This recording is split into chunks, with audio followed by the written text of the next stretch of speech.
You guys, yesterday was like a movie. I don't think I will ever forget that. There's no question Nashville is known for its incredible music and nightlife, but the land of honky-tonk has other major notes you can't miss too. Join me as we explore some of the coolest, most outrageous, and most iconic stops in town, so that your next trip here is nothing but a huge hit.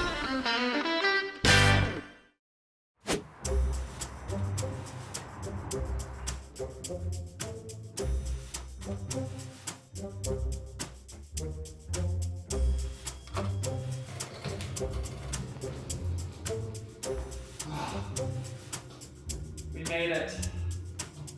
Okay, so what am I doing here, you ask?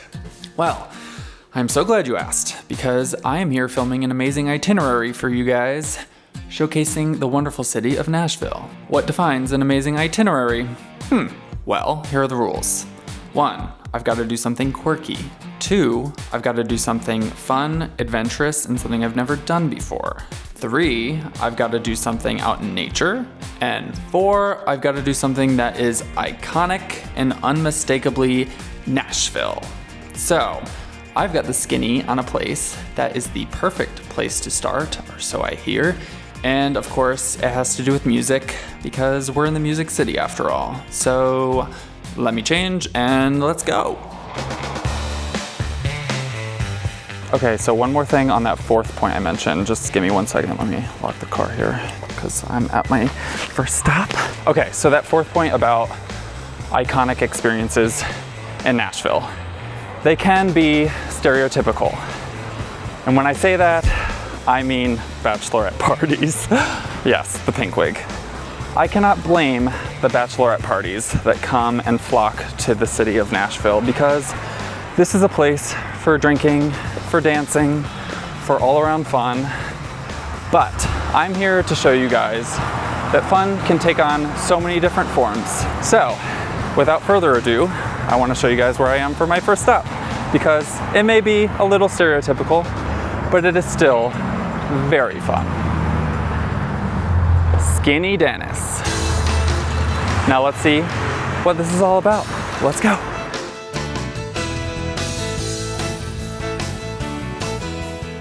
Skinny Dennis has quickly become one of Nashville's hottest and hippest new bars, not only because of the infectious honky-tonk energy and noodles that you absolutely need in your life, which I will tell you more about in a second, but also because it epitomizes what community really means. There was a warmth, a welcoming with open arms way of going about life, and it turns out that's Skinny Dennis. More than just a place, it's a feeling. I got the chance to chat a little bit with Zephaniah, the owner of Skinny Dennis, and I have to say, hearing his take on why Skinny Dennis is special made perfect sense. We try to make this more of a neighborhood bar. A lot less tourism and a lot more local community. A place you can dance and hang out, and it's, it feels intimate and cozy enough that it doesn't feel like you're at like a venue. Now, about those noodles. I have to give credit to Zeph for the recommendation, because they were bomb. The menu does rotate often, but if the food I had is any indication, you will not be disappointed, because they don't noodle around. The perfect flavor symphony to kick off a very eventful evening ahead. Okay, wow. That was a lot of fun, actually. But we are only just getting started. So, onward.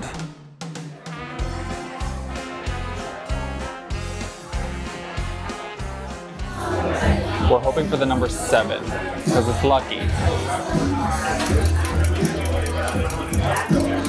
Come on, 7. Definitely not gonna be 7. 3. We'll settle for 3, that's fine. Number 3? Yeah. Cool. It's all about form. It's all about the wrist. We are in a circus-themed bar, so maybe there's mysterious forces at play. Sinister. I don't trust it. What is this mystical, mysterious place? It's the one and only Tiger Bar. Tiger Bar and Skinny Dennis may feel like two completely different worlds, but they are only 2 minutes apart, which is kind of wild. While Skinny Dennis is full-on honky-tonk, Tiger Bar is a total circus act. literally, with sideshow-inspired decor, drinks, and an old friend-ish. My worst flashback has arrived. Oh, Zoltar, we meet again. You need to bring me some good fortune. Can you promise me that? Please. Please! I guess we'll find out. While we wait to see if this moment becomes a blessing or a curse, I'm going to do my part to create some good juju by checking off rule number 4. Have any guesses as to where I can go to do that? I'll give you as many seconds as I last on this mechanical bowl to guess.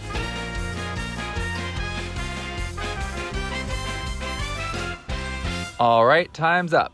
If you guessed Broadway, you are correct. Congratulations! Your reward is getting to see this very exclusive compilation of me getting thrown off the bowl.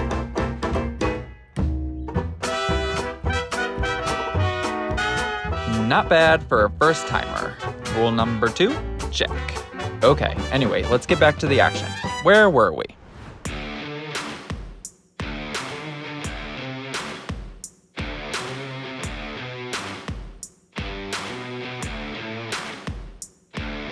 So yes, Broadway may be one big tourist trap, but it is kind of cool to get a feel for just how electric the Nashville music scene really is. I haven't experienced anything like this in my life, and as you may remember, I needed some good vibes after my encounter with Zoltar, which I definitely got down Broadway with memories I will never forget. Rule number 4, check. Note to self, sometimes cliches can actually be fun.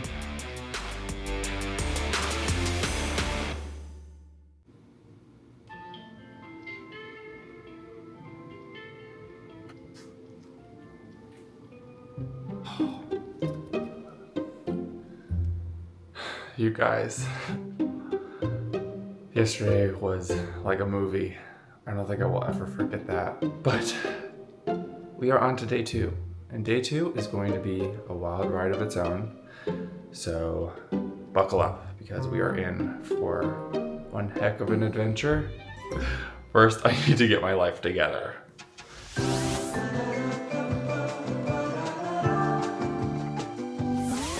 So if it's not already immediately obvious that I'm not over day 1, it's about to be even more obvious, because I am here to not only take in Nashville's current music scene, but also the past. Nashville obviously is known for incredible music history, and so that's why I am here. I know it doesn't look like much, but this building is the site of legendary music history, and it's also a portal to the past. You will literally feel like you're frozen in time, which I love. We love a transportive experience. So we're gonna go in and meet the mastermind behind it and see some incredible music relics. Ready? Let's go. So who is the mastermind behind this super secret location? Chris Mara. He explained to me why the building has an unassuming exterior before he showed me what's behind those 2 closed doors. The moment we've all been waiting for. This is Welcome to 1979.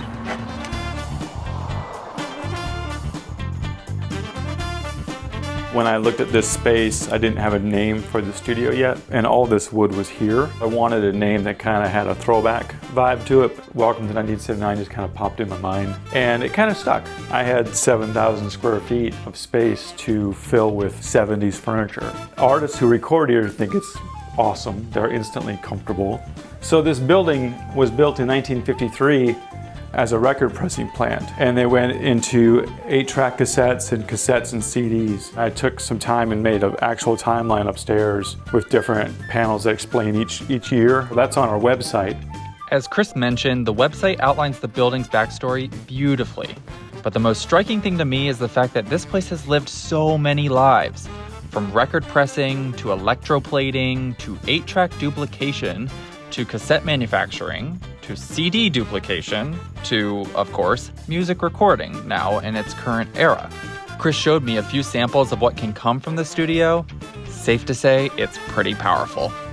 While I do love music, what drew me to this place initially was the decor.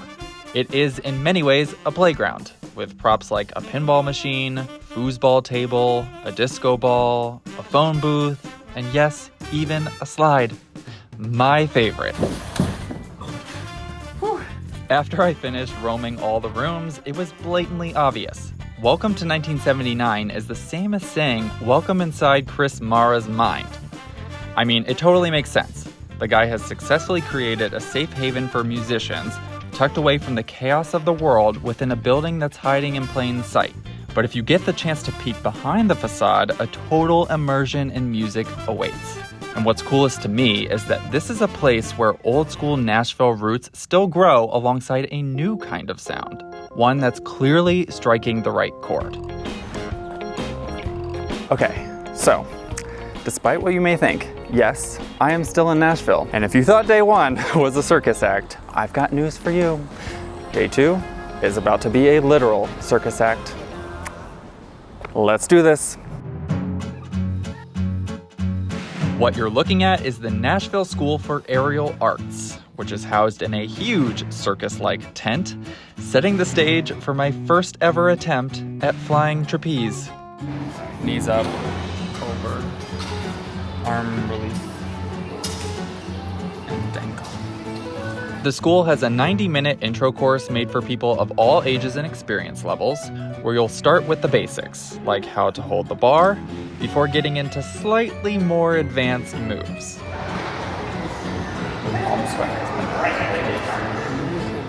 Since I couldn't shake my nerves the entire time, my confidence definitely overcompensated. Basically a pro. However, it didn't take long for the actual pros to bring me back down to earth. Oh no! Something felt wrong. There you go. Okay, now that I am untangled, it was time to piece all the moves together before the finale. Let's listen in.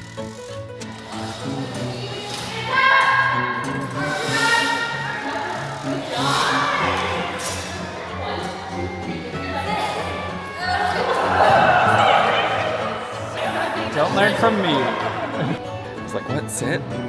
Mid-air? That doesn't seem right.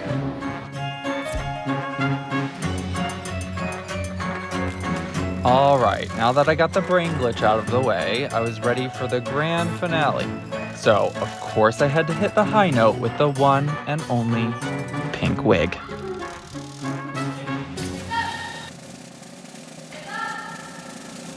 Wig snatched. Can't get any more pitch perfect than that.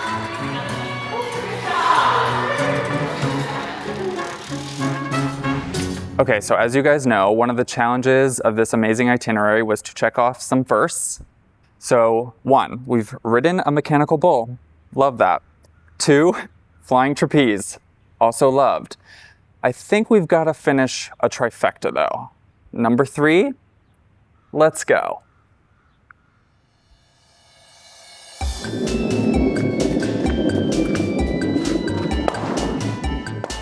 No, I didn't suddenly transport myself to Minnesota, even though I am on Duluth Avenue, funny enough. This is T-Line, a sports and recreation venue where you can tune into the art of curling. T-Line offers 1-hour sessions where you can try all the basic components, from throwing or releasing the stone, There you go. That's better. to sweeping, which is exactly what it sounds like.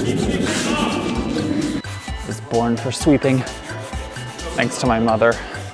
You'll also learn how to curl the stone around obstacles and keep score, which didn't really matter for me because I rarely landed it in the house, the circular target area that gets you points.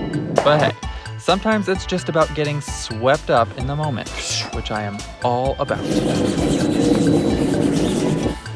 Whew. I'm gonna pass out. This is hard work, people. Not gonna lie, I did not expect curling to be this fun or this tiring, but that's the adventure of trying new things. You never quite know what you're walking into. But in this case, I walked into a trifecta of experiences I will remember forever. Oh my gosh, what a day. Day 2 was awesome and unexpected. Curling, holy crap, never thought that would be so hard. Serious workout, like no joke. So we're gonna cheers to that because I will find any excuse to treat myself. And honestly, like curling is just one of so many experiences we've had so far that have been very surprising, like cannot believe this is in Nashville type of deal. And that makes me very excited because day 3 is full of that type of vibe. First, I gotta fuel up because we're in for one heck of an adventure tomorrow. So let me get to eating this and going to sleep, and I will see you guys tomorrow. Bye. Good morning, everyone. So as you know, we completed the trifecta of firsts yesterday with curling, and now it's time to finish off the iconic experiences. And I think I've made it to what is the most iconic experience in Nashville. It does not look like it belongs in Nashville. It doesn't look like it belongs in America, and I don't even think it belongs on this continent.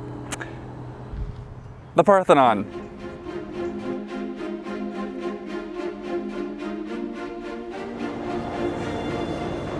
What on earth is that?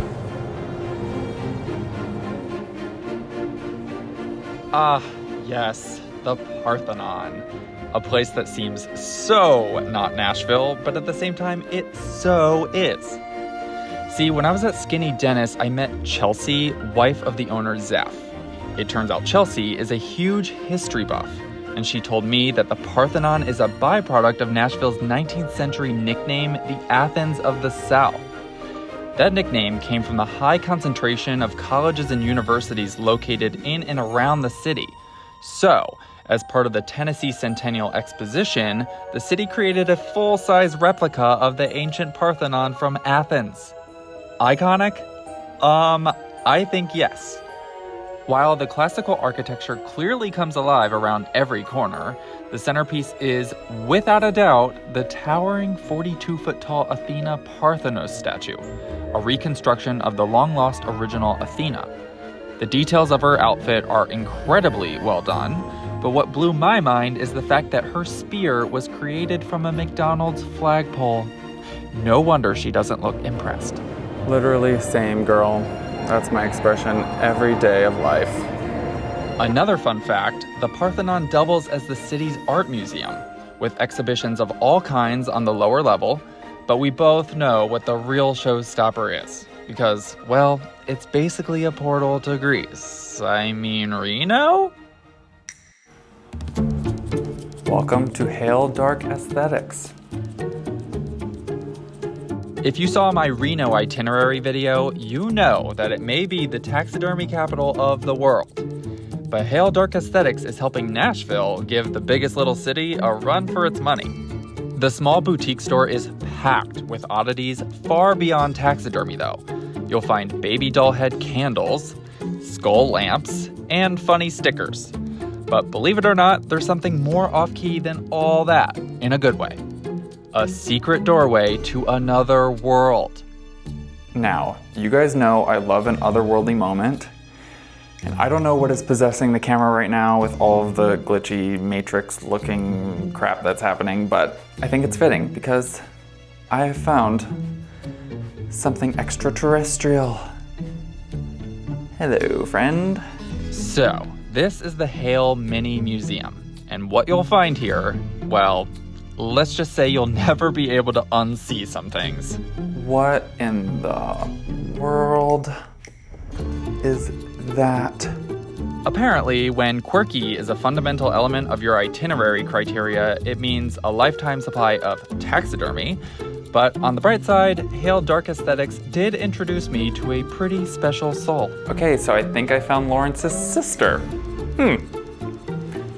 Hello. All right, so you're probably wondering, who is Lawrence and what the heck is going on here? For the full context, we have to rewind back to Reno. I first met Lawrence at a lovely store called Natural Selection. A day later, I met Lawrence's brother at the Wilbur D. May Museum, which is also in Reno. I thought I had met the full family at this point, but then I got to Nashville. Not only did I meet Lawrence's sister at Hail Dark Aesthetics, but just 24 hours prior, I ran into Lawrence's little brother at Welcome to 1979. All right, everyone, I'd like to introduce you to Lawrence's little brother, Timmy. Say hi, Timmy. Naturally, this made me wonder, how many babies does a female giraffe have in her lifetime? I found a few sources that say anywhere between 3 and 8, so I honestly have no clue if I've met the entire family at this point. Okay, I need to walk out of here before I go down the rabbit hole any further. Follow the light. Follow the light. Ah, yes, a fantasy escape. Perfect.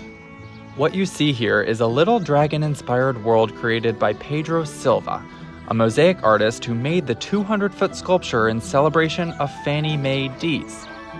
Fannie Mae was a fierce defender of this land, protesting against an urban renewal project that sought to tear down her neighborhood in the 70s. While the project did move forward, there was one plot of land that remained undeveloped, and it's right here, now known as Fannie Mae Dees Park. Oh, and a side note real quick, there's actually an Airbnb nearby that furthers the dragon theme, with a beautiful mosaic, sculptures, and Zen garden on the outside, and some notes of Nashville-inspired art on the inside. So knowing that, it probably comes as no surprise that the park ended up fixing the discord between neighbors around urban renewal, and two worlds bridged into one, all in the harmony of nature and fantasy.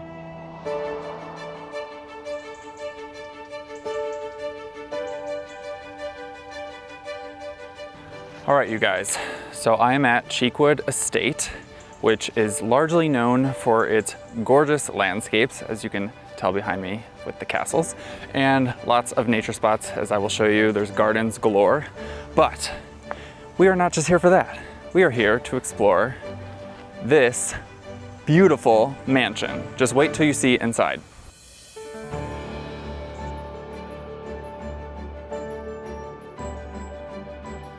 Cheekwood was the home of Leslie Cheek Sr. and Mabel Wood, which explains the name of this gorgeous mansion. And what explains the gorgeousness is groceries, coffee, and President Theodore Roosevelt?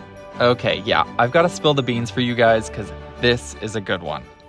Leslie Cheek Sr. began his rise up the business ranks by working as a salesman at his father's company, C.T. Cheek & Sons, which was a wholesale grocery distributor in the southeast U.S. He later worked his way up to partner status in 1897, and by 1915, he became president of the company after the death of his father. While the business grew, Leslie Cheek Sr. began investing in other companies, like Cheek Neal Coffee Company, which was owned by his father's cousin Joel, who created Maxwell House Coffee Blend. Apparently, President Theodore Roosevelt loved Maxwell House coffee so much, he said it was, quote, good to the last drop. And you can imagine what a statement like that did for sales. Cha-ching, cha-ching, cha-Cheekwood. The mansion was designed by Bryant Fleming to match the grand old houses of Old World Britain, but with a natural twist. See, Bryant was mentored by Frederick Law Olmsted, who designed some of America's greatest parks, like Central Park in New York City. So intertwining Cheekwood with the surrounding landscape was a big focus for him. The end result? Gorgeous vistas, brilliant gardens, and serenity everywhere you go. The estate encompasses 55 acres of manicured beauty, which I highly recommend wandering around when you visit. It's so peaceful and may put you in a state of reflection, mainly because there are a lot of reflecting pools. As I sat here in my own state of reflection, I couldn't help but think about how crazy of a contrast this is to the chaos on Broadway, and the flying trapeze class, and curling, and the Parthenon. I could go on, but one is just as much Nashville as the other, which is amazing by itself. And when it's all in one itinerary, yeah, you get where I'm going with this tune. So, all that to say, I think this trip to Nashville finished at the perfect place. Also, because I checked off rule number 3, which means the challenge is officially complete. Huzzah! Now, time to head back home.